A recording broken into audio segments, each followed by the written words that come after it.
Proses daur ulang ini sangat kental dengan muatan politik. Terima kasih. Satyam Eva Jayate, Merdeka!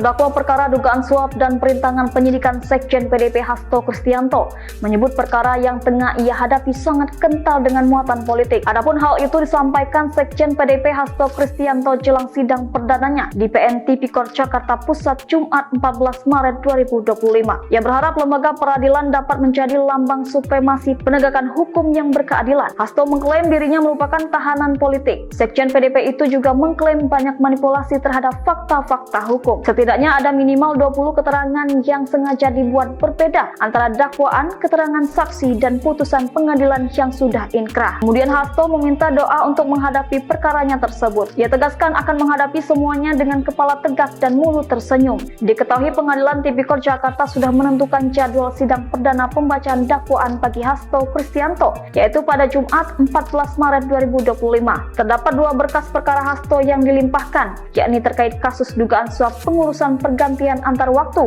anggota DPR 2019 hingga 2024 dan dugaan perintangan penyidikan.